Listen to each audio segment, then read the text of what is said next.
Good to see you all. All right, I'm gonna get started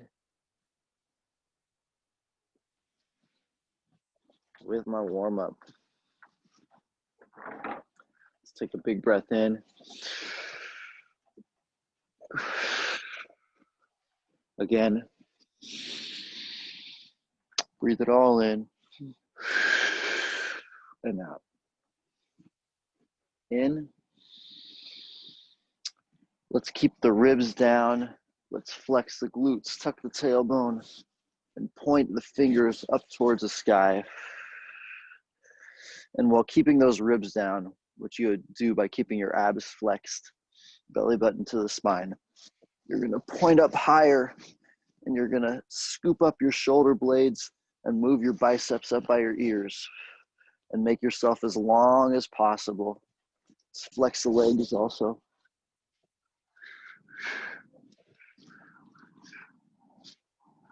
And then bump the hips to the side.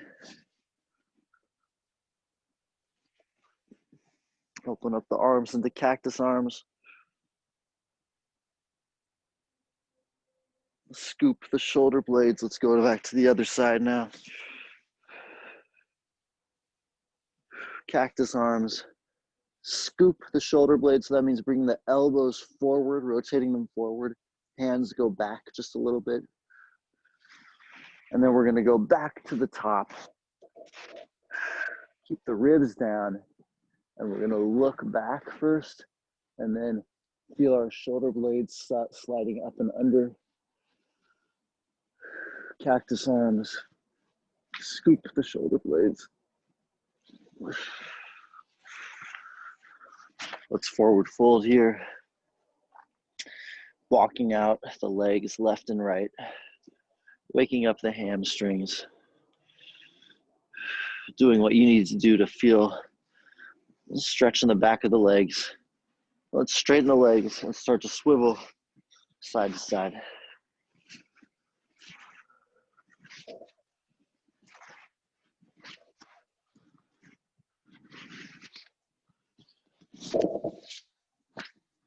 Widen my stance a little bit and come down into my first squat of the day. So I'm flat on my feet.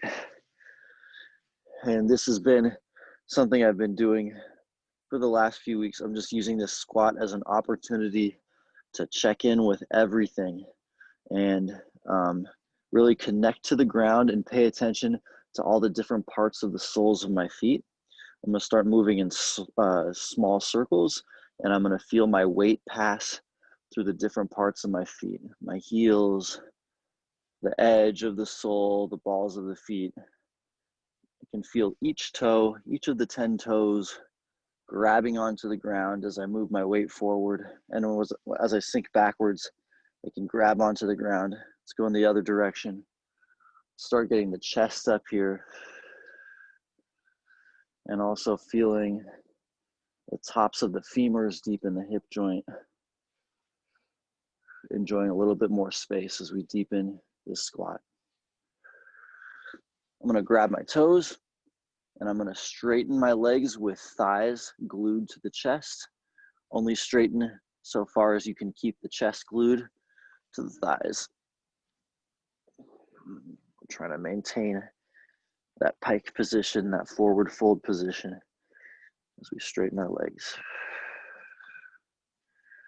Do that 5 times.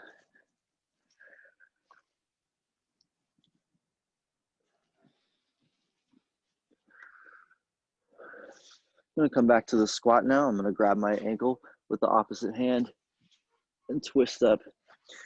You can also, if it's hard for you to keep your hips down and turn all the way open, you can put your hand on the back of your head here and just keep a bent arm and open like that. You might even try that just as an alternative to see if it kind of deepens the stretch in your back. Do 5 times on one side, 5 times on the other.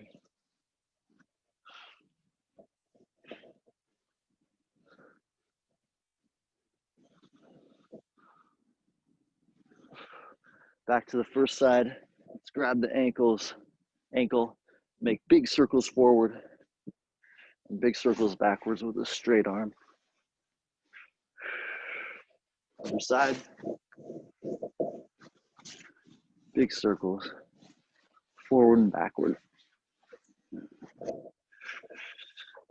Nice. I'm gonna put my hands on the ground here, hop to one side and hop back.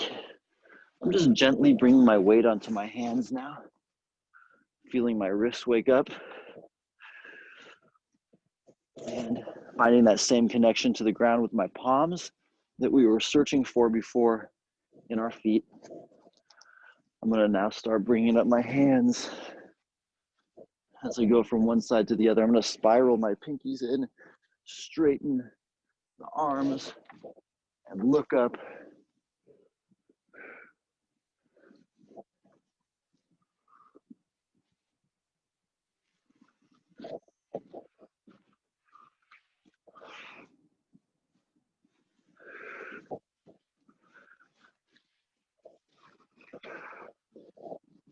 And I'm gonna stop in the middle here.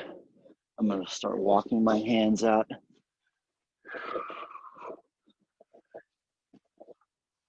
Slide into an up dog, and then push back to my down dog. And we'll do that transition 5 times.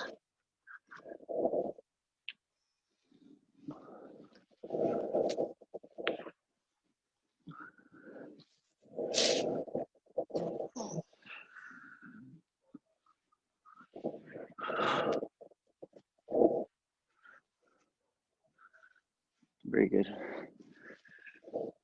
Come around here now to my hands and knees. I'm gonna be in my cat-cow position. And I'm gonna hang out here for a moment, first of all, because now is a good, another avocado almost killed me, there we go. Now is a good moment to just look at our scapular mobility in isolation, because I can rotate my arms right here and feel my scapula changing position on my back. And a lot of what we've been doing on AU conditioning day is just becoming aware of the ability of the scapula to move and how much that can control so much of our movement and inversions, and changes the way we're aligned, how easily we float up. So I'm just rotating my elbows in and bringing the scapula down as I do so. And I'm rotating them out and feeling the scapula go up the sides of my back and in.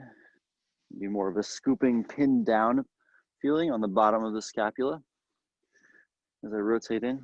And then I'm going to pause in this spiraled in position. Elbows are pointing back, and I'm going to push into the ground and broaden my back, tuck the chin, tuck the tailbone, feel the spine rising up to the ceiling,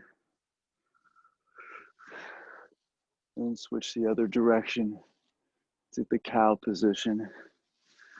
Back and forth, cat-cow 5 times.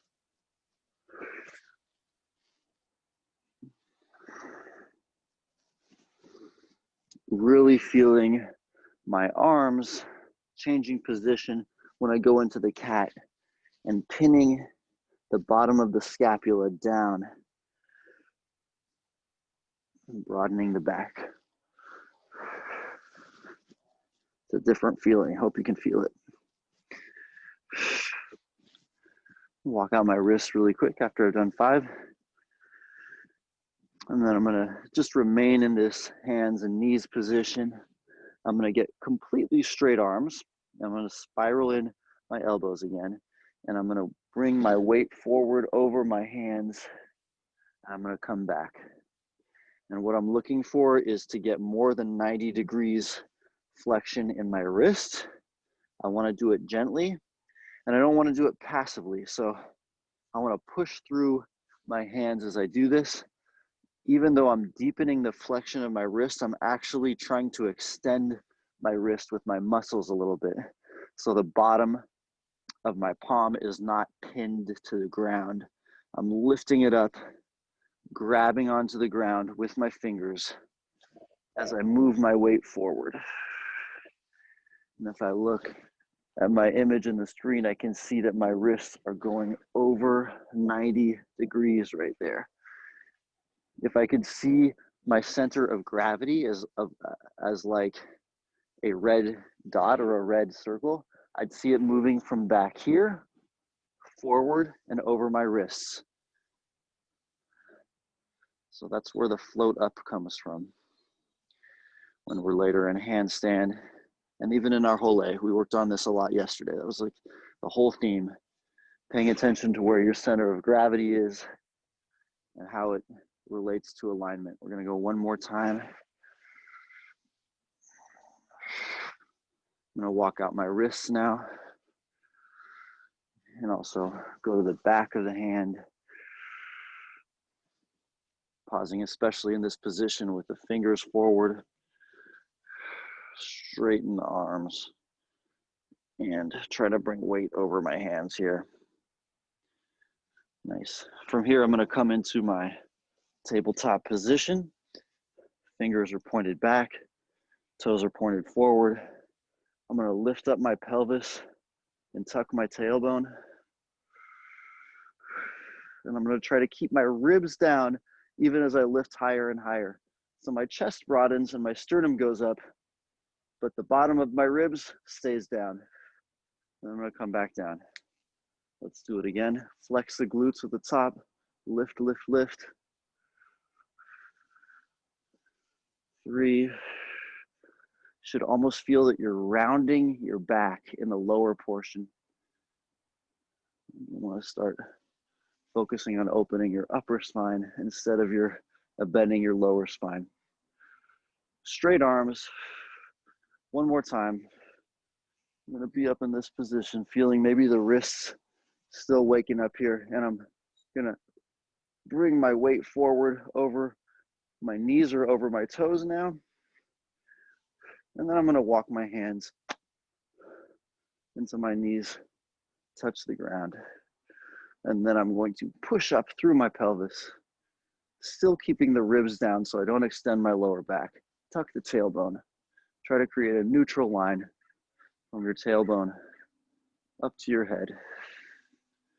Lifting the chest, but depressing the ribs. Very good. Let's come around to our seated on heels position. I'm gonna grab my stick for some overhead rotations in a moment. Before we do that, we're just gonna look at our lateral mobility in our spine a little bit. So we're gonna put hands on thighs and just shift the rib cage side to side.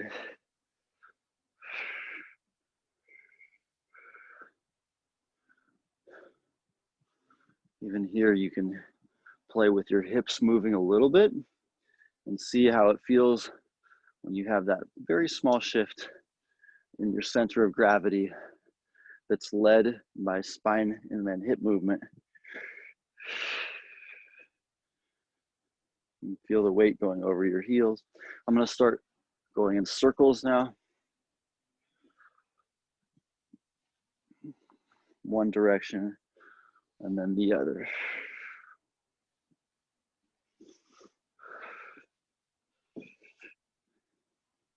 Grab my overhead stretching prop, and I'm just gonna hold it over my head to start. And I'm gonna check in this position again. What does it take for the ribs to stay down even as I lift over my head?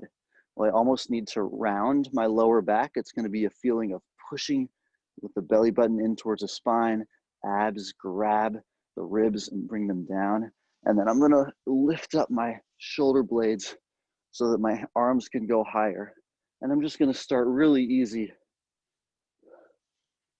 overhead rotations here, visualizing my shoulder blades sliding up and down my back, reaching up and then coming back. So we stop thinking about our shoulder joint as just being the top of our humerus bone, and instead thinking of it as being this entire complex of muscles that attach to the scapula.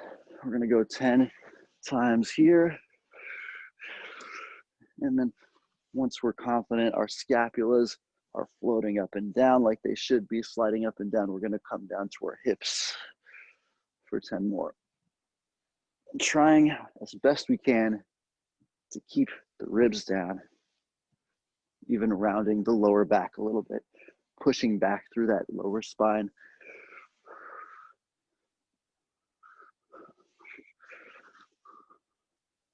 Probably feels like a workout if you're like me. If you're really paying attention to the scapula moving, it takes a lot of attention and some amount of effort. I'm gonna wait here behind my head now, extend the arms, keep that lower spine neutral, and I'm gonna swivel side to side, 10 on each side.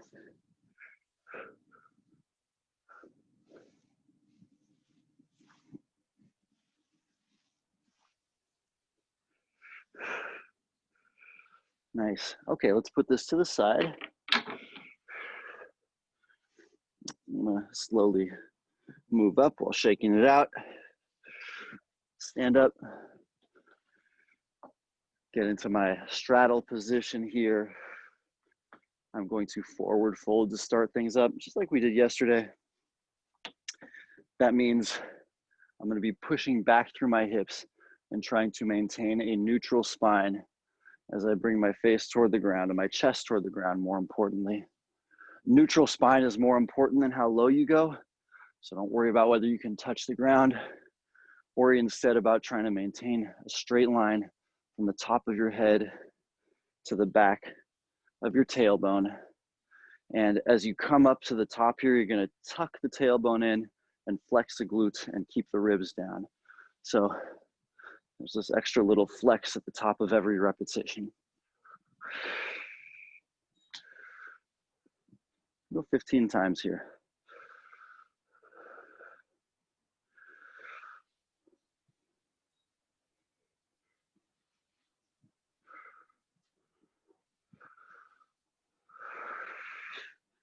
And then I'm going to start going to the side into my Cossack squat. One foot stays flat on the ground, other toe points up to the sky. If it's difficult for you to keep a flat foot, you should probably grab onto something like the side of a bed or a chair to stabilize yourself until you're ready to do this hands free. I like putting my hands over my head now to increase the difficulty, for me at least, but you don't have to do that. You can put them out in front of your body so that your center of gravity is staying more forward. It will help you get deeper into the squat that way. Go all the way from one side to the other. 10 on each side, and after you've done 10, you come down, hand on the outside of the straight leg, bring the deep knee down here to the ground, back up, and then here you're gonna stand up. Make sure the knee is pointed straight up. On this side, stand up, go to the other side. Notice that by moving your weight forward over your feet here, it will assist in standing up. Same way that when we were on our palms earlier, testing our wrist flexibility, moving the weight forward made our feet feel light.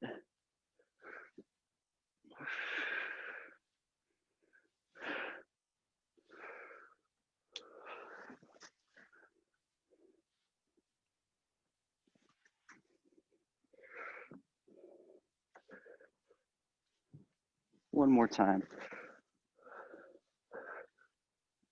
I'm going to come down into my 90-90 position. Both knees are in 90-degree angles. Put my hands on the ground and just twist around behind. Switch knees to the other side, turn back. Let's go back and forth here. Making sure that we're keeping our chests up a little bit more.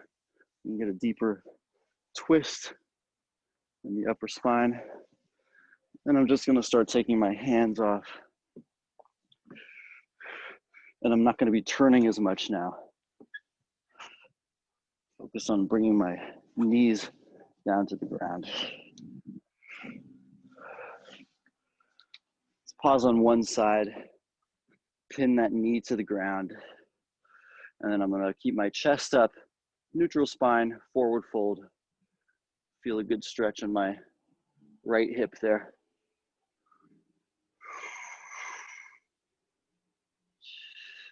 You can probably bring your head all the way down if you want to, but I'm more focused on feeling the stretch in my hips. I'm trying to push back into the hip, pin the front knee down, and deepen the pike, deepen the fold at my hip. Let's go to the other side. Do the same.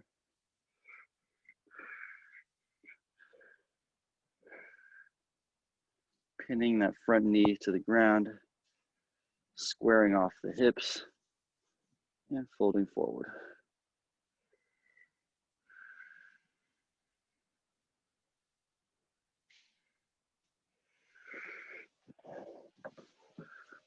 Let's roll over.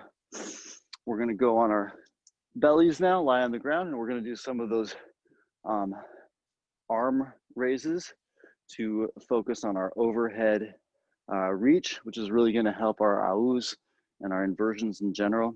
Let's just remember what we're trying to achieve here, which is getting the scapula to do the work of lifting your arms. So all the stuff we've been repeating ad nauseum throughout class and through the other classes, keeping the ribs down, tailbone tucked a little bit, and picturing the scapula moving up and down the back and scooping in and out like that to lift up your arms.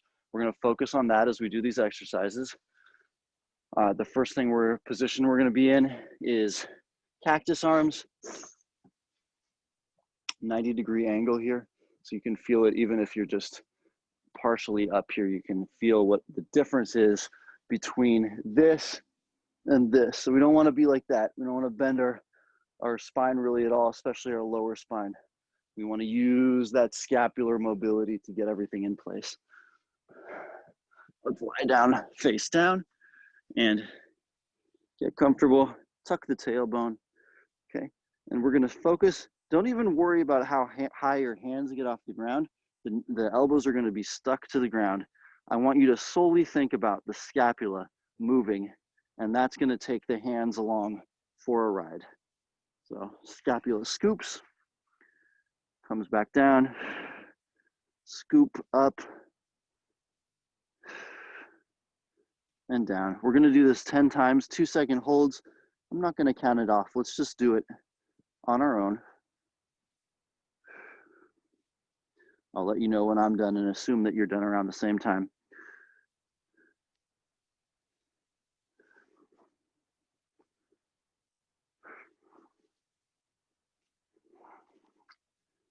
Noticing that the shoulders draw away from the ears as you scoop that scapula up.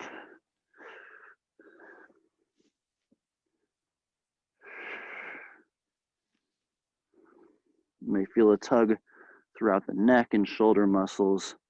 They get tight while you're working on your computer. One more time. I've done my 10. I'm gonna take a 2-breath break. I'm gonna come back for 10 more. 2-second holds, focusing on the scapula. Let's go, round 2.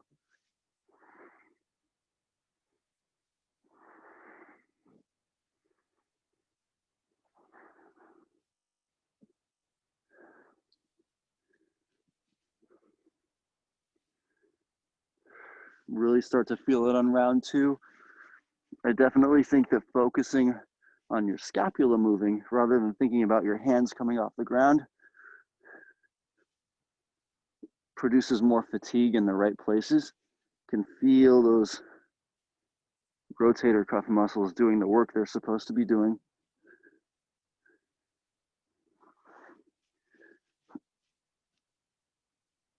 And you're gaining control over your scapular movement. A very complicated way to say something that's pretty simple that you can see in without any words when you see somebody who moves really well in their aus. Let's come back down. We're now going to have a thumbs up position, and do the same. And just as we did for the last exercise, we are going to think about not how high we can get our hands, but just imagining the scapula doing the work. In order for this to work well, you need to keep your arms quite straight and probably need to tuck your tailbone and flex your abs a little bit. I think this one is harder than the cactus arms version. You might not be able to get your hands as high off the ground if you are really not using your back, if you're really using your scapula. But let's try 2-second holds.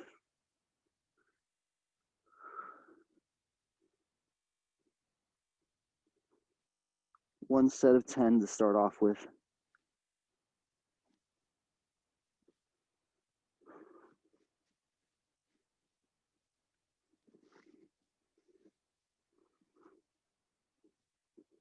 Yeah, I'm just getting my hands. If I really focus on not using my back and using my shoulder blades, I only get my hands a couple inches off the ground. Maybe you have a little bit more mobility than me.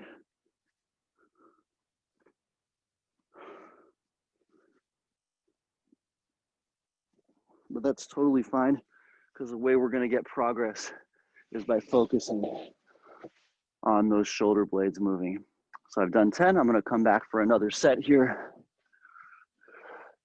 Thumbs up, straight arms, strong abs, strong glutes. Let's move the shoulder blades.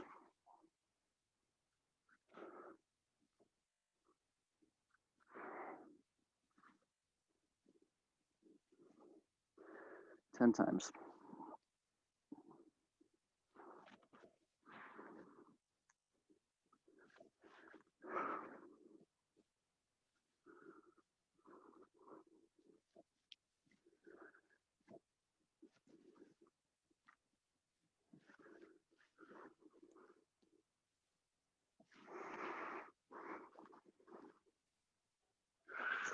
Very good. After you've done your 10, you take another 2-breath break, and then we're going to do what we've been doing on our days. We're going to go from this position to the thumbs up position, belly down on the ground. And again, we are going to focus on shoulder blade movement to achieve this. If you drag against the ground at some point, that's okay. More important to have the shoulder blades do the work than it is to achieve a certain height off the ground. Let's go for 10 repetitions to start. Actually, we'll do 15, okay? We'll just do one set. Try to straighten the arms at the top.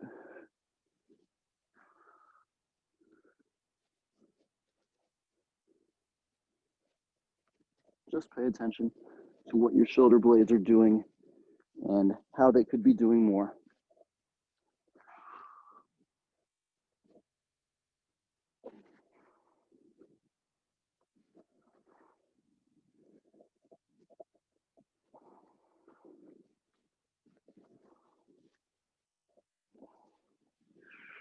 I believe that's 15 for me.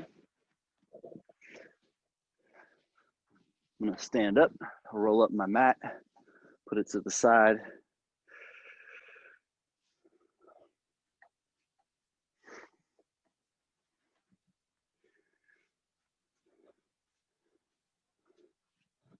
See who I've neglected to say hello to yet. Good time to get a drink of water, and we will continue.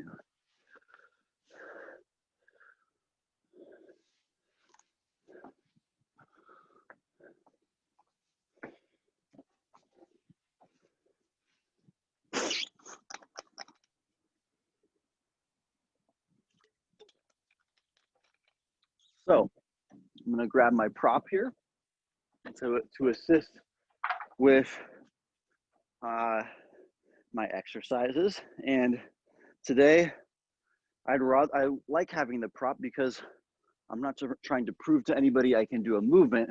I'm searching out particular types of alignments, and I'd rather have some assistance so that I can achieve that. And later on, when we're playing capoeira, of course, we won't have props. We'll just be moving, and our new abilities will come out by degrees.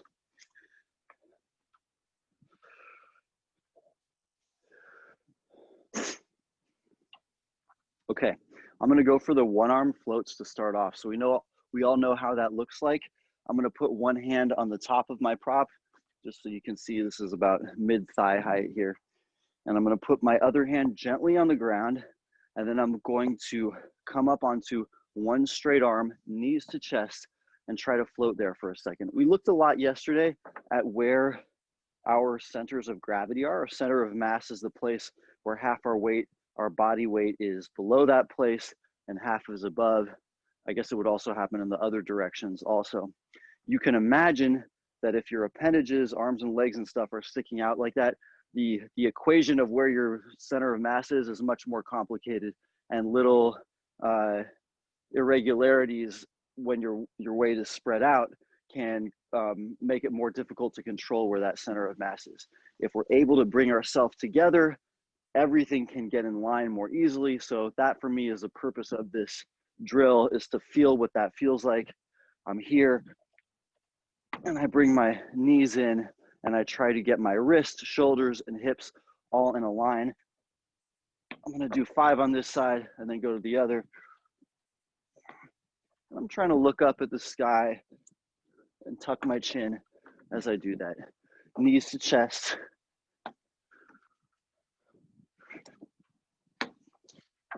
See if you can float. Go to the other side.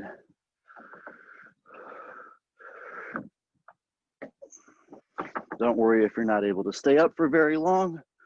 Like we said, we're not trying to prove we can do a movement. We are in search of that alignment. I'm gonna do 3 sets total. 5 on each side at a time, going back and forth.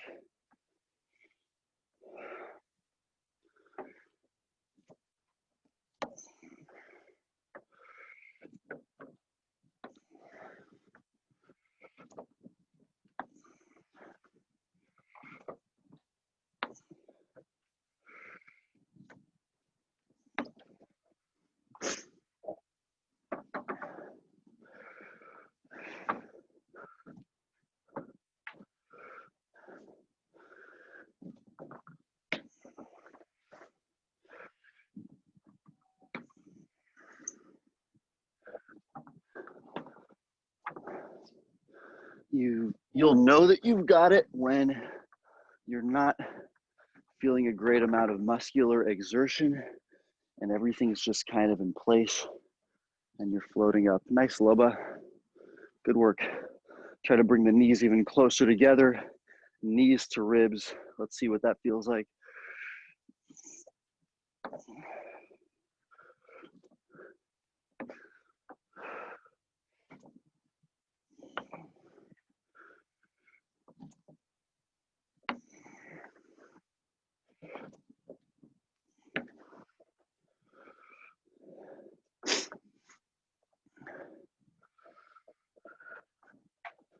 I'm on my last set now, my last set of 5.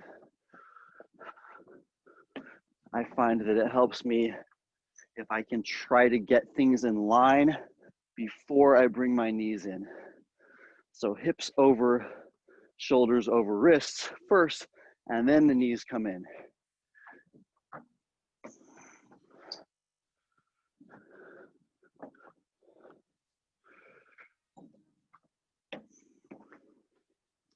When I've done my 3 sets, I'm going to put the cone to the side for a moment.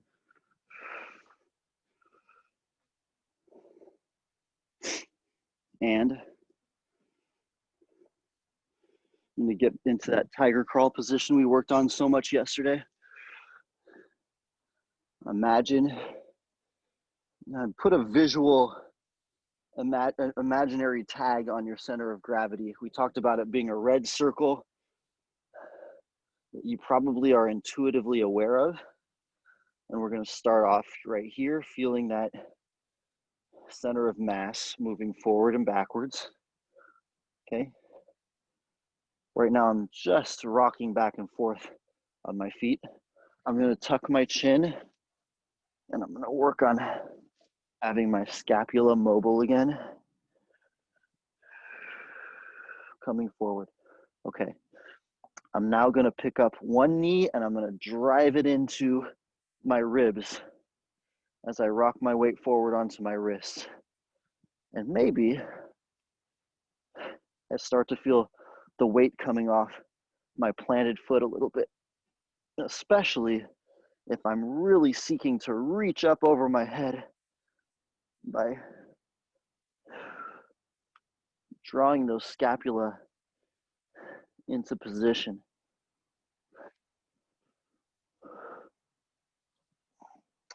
I gotta fold up my body, and I'm noticing that with a knee in my ribs like this, my center of gravity is more focused.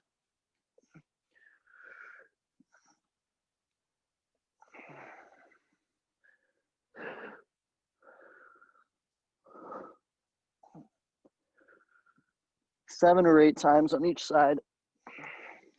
You can roll up and take a breath.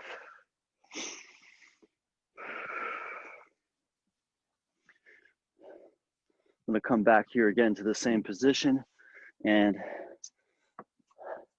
I'm gonna have one knee up in my rib, and I'm gonna straighten those arms, engage the scapula, and I'm gonna move forward and switch my legs and then come back. Anytime that I move forward, I'm gonna drive my knee up into my ribs and just float off the ground. Let's tuck the chin.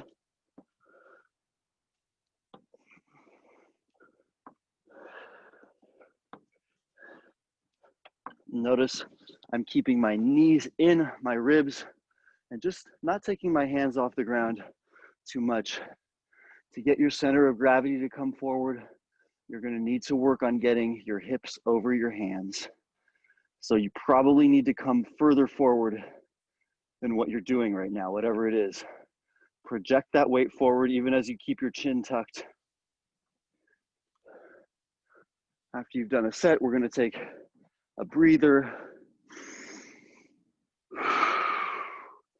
And I'm gonna come back down here and do about 15 more. Knees and chest, forward switch, forward switch. Try to just float off the ground. Tuck that chin.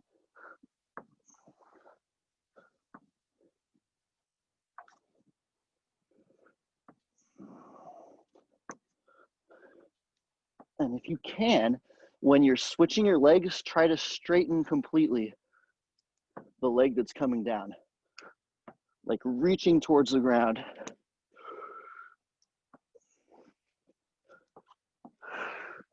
And take a breath.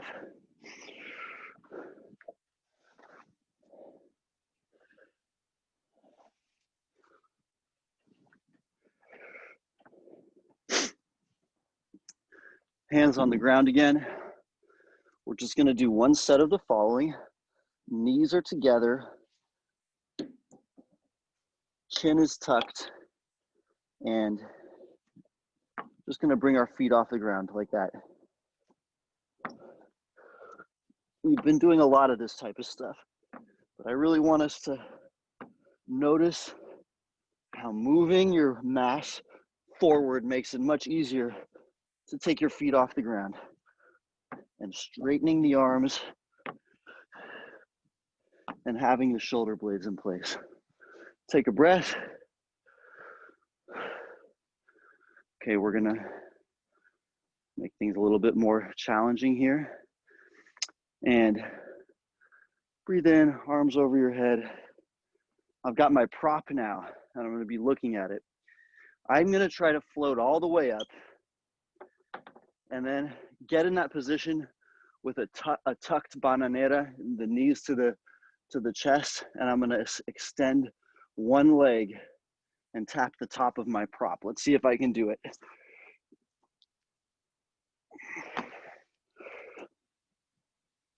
And back.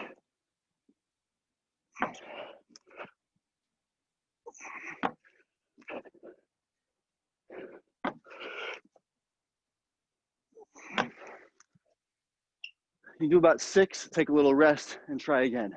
I didn't actually manage to touch the top of the cone. It's pretty low, but that's what we're going for. And if it helps you, you can try to do it without actually resting your your foot on a chair, but maybe just trying it as the first step. Knees to chest, float up, extend a leg.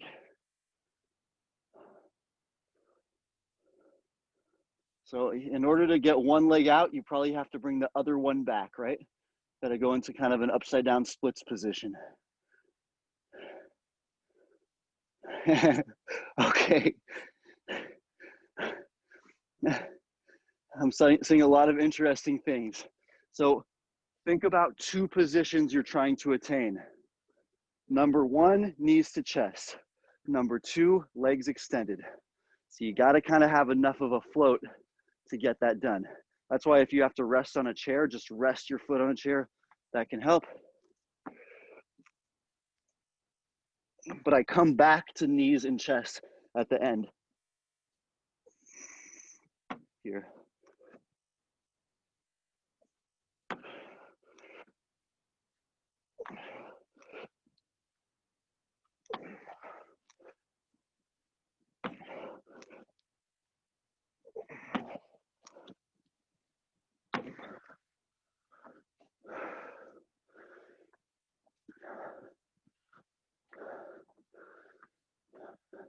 Okay, good work, everybody. I think we have a new challenge to work on. Just close your eyes for a minute and imagine what it looks like for you to be in a handstand with your knees to your chest and then extending one leg, and where your mass would have to be, how your hips would need to be over your wrists, over your shoulders, and the floating feeling you're going to have. So we're all capable of attaining that here, I think. And let's tuck that image away, and we can work toward it. It's probably closer than you think to attain. It's about having that upside down control. And where I'm hoping it will lead us to is being able to do stuff like a really, really controlled folha seca that looks like this. That wasn't a good one. All right, let's see the other side here. Control and down. Because when we do a folha seca, we're basically extending our leg like this in an upside down position and then falling down.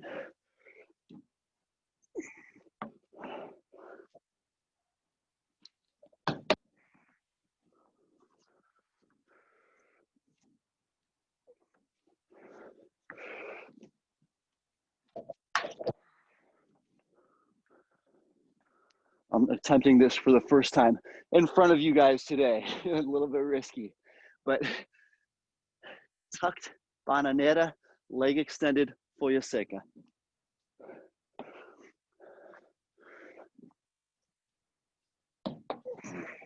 Turning out. And what if we can do that in a more open space with a soft surface?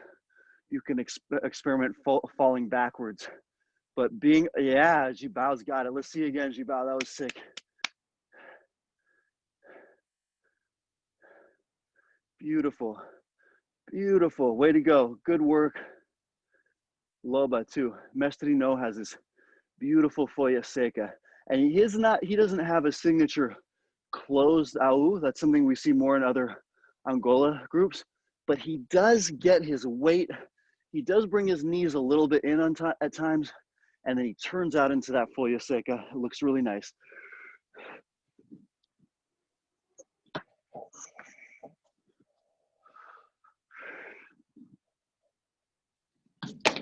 Whoa, don't slip on your wet deck. All right, y'all. We are out of time. Comment.